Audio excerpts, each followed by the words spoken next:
Welcome to Hub City Presents Author's Corner, and we're your co-hosts, Peggy Sue Meyer, and I'm Kris Leonhardt, and we're here with Dave Moen, and Dave's going to talk about his new book called Itty Bitty Little Tater. Hi, Dave. Hello. So, what did you do for a profession before you started writing? I was a recreational therapist for the hospital and Norwood Health Center for 40 years. Retired last year.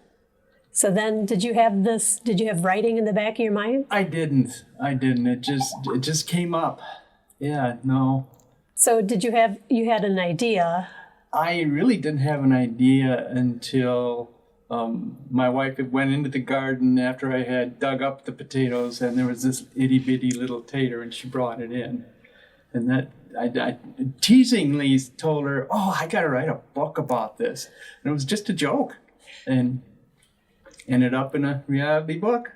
And so what is this book based on? This little tater that you found, but what age group is it for? 6 to 8, somewhere in there. It's an educational book, how a potato really grows, but it's in the it's written in the itty bitty's frame of mind, the potato frame of mind, and how he grows and how a big spud ends up being his boss, and there's tater buddies, and then, you know, if you watch a potato plant grow, there's these little potatoes that come up off the ground and they kind of are on top, so they become the scouts, so they monitor everything, and it just went from there, how everything evolves with water, the worm. There's a worm little story in there about the fertilizer part of things, but itty bitty little tater never grows.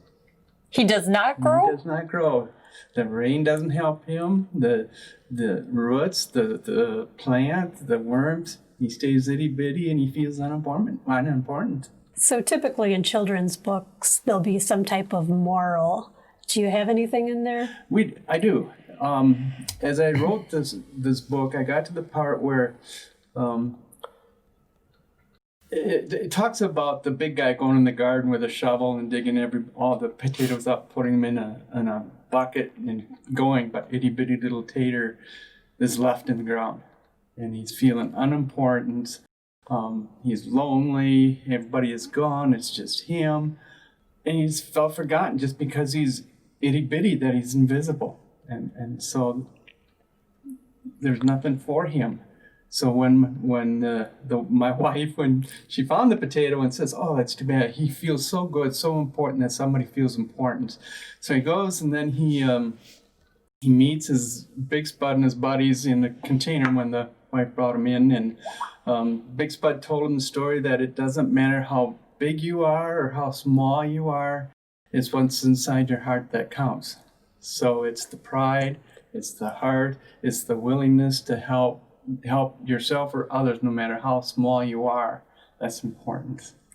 So it's a lesson about growing up. Growing up, yeah. To me, I call it an educational, based on how the potato grows, and inspirational, saying that it doesn't matter how itty bitty you are, you have a purpose in life, and we need to know that. And this was your first book? Yes, my first book. First of many? Yeah, I'm not sure. Maybe people think I need to do a sequel to Itty Bitty Little Tater. I have some other thoughts, some other things, but it's kind of a strange sense of humor. I thought maybe a next book would be the lifestyle of a fishing worm. That doesn't end up very good. So you had this concept for a book. Yes. So then you sat down and started writing it. Yeah, it took 4 to 5 months. I would start writing it, and I would, okay, how does the potato really start to grow? So I would write that down, and then I would read it, and it didn't make sense, so I'd add stuff or delete stuff, and every process of how a potato grows, and I didn't want to miss anything. And then, you know, I had to add in the rain coming to help Big Spud and Spud Buddies grow. And then we had to add the worm for the fertilizer part of things for the process, and it just kept going. And and then how lonely he was when everybody was gone and he was left in the garden. And in the book, it keeps adding some adjectives like, I'm just and I feel invisible. Oh yeah, I know what you guys are thinking. I am itty bitty, but I'm not invisible. And then to the point where he's left in the garden for a week. I'm just now a confused, lonely, itty bitty little tater. So I kept adding more adverbs to this poor little guy, as he went along. It just kept going. And then after I got it all written and I felt good with the ending about the pride and the big heart and all that, I wasn't sure where to go with it. I just thought, there's the book. I'm not going to get it published. It was just fun to do, so. What made you decide to get it published? I decided just for the heck of it to go on the computer and go into publishing companies for children's books. And I got a whole bunch of websites on there, and Dorrance Publication was one of them. And so I thought, is it going to hurt anything if I just do it and just call them? And so I emailed them. And not thinking I would get a response at all because it's just an itty bitty little tater. You're just an itty bitty person. Yeah, it's, this is Pittsburgh, Pennsylvania. They probably have better storylines than that and all that. So, in about a month, they called me and they said, we like what you told us over the phone and your email and all that. Can you send us a manuscript? And then we'll read it and we'll send you a letter if we think it's a great thing or not. So, okay, so I sent the manuscript and, patience isn't my virtue. So waiting for that letter. And it took so long for the letter to come, like 2 months. And I thought, yeah, that's a little bit too long. This is going to be a rejection letter, So it came from the CEO of Dorrance and they accepted it. They wanted it. Here's the contract. You read through the contract and everything else. And then I got scared with the contract and everything. That's so scary. It's like 20 pages, of everything. And, let's just do it. I'm happy that I wrote it. If it doesn't go very far, well, that's okay. But they were great. They were a great company to work for. So why did you pick this particular you only sent it to one publisher? That's the only company that I sent an email to. I don't know. I just thought, if I send it to one, and if it's going to be accepted or rejected, then rejected meaning I probably wouldn't send it to anybody else. That was my thought. That's probably not true. But if they reject the manuscript, then nobody else is going to either. I thought, Dorrance in Pennsylvania. I thought they were, and the good reviews on the company, and so I thought, okay, so when I heard from them, why would I go anywhere else? And I thought when I'm waiting for 2 months, I'm not going to send it to the others to wait 2 months again for everything. And then what would happen if you send it to numerous publishing companies and they all accept it? Then what do you do? Then you got to pick. Then you have a choice. Yeah, and whoa. Yeah. So how long did the process take? You started writing the story. I started writing the story last September because that's when I dug up the potatoes.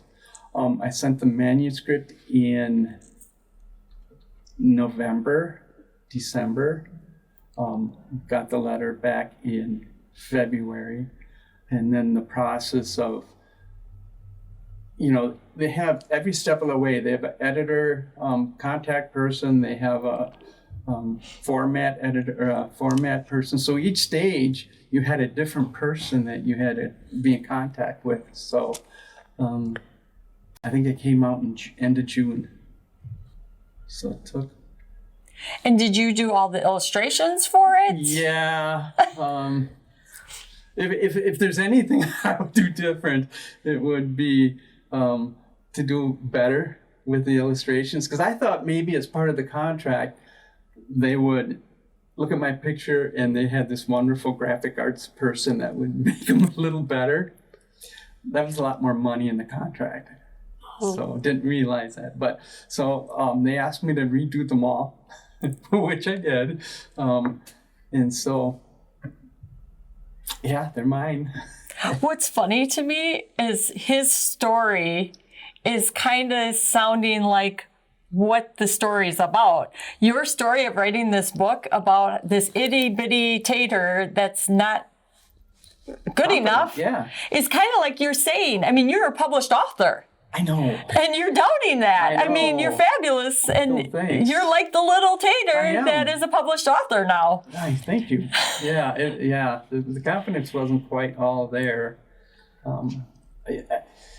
Again, I'm not too pleased with the drawings, but again, it's a children's book, you know, so they look at the pictures and the way it's really done, the way they formatted it, you know, they have the little story here with the pictures on the other side correlating to the thing is really kind of nice. So you can really look at the pictures, and there's some pictures that, you know, of before it rains and after it rains and how it looks different after it rains, but Itty Little Bitty Tater stayed the same. Well, Leon's got bigger than that. So, yeah, it was... So the time between when you signed the contract and when you held the book in your hand the first time, how much time passed? Boy, about 8 months. So, it took about 8 months. So what was it like? It came in the mail? Yes, it came in the mail. And what was it like when you opened it up? I would stay ecstatic. You know, I didn't know what to expect on how the book would look like, you know.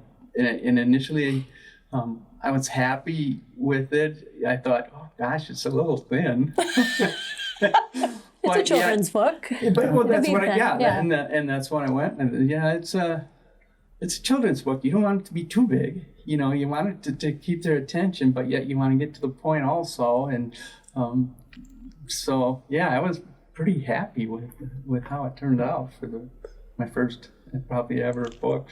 It's a cute book. So it sounds like your inspiration comes when you're digging up potatoes. So it should be time pretty soon to start digging. You know, I thought about that. I thought, you know, geez, is there going to be an itty bitty sequel, Itty Bitty Little Junior? You know, but yeah, I don't know.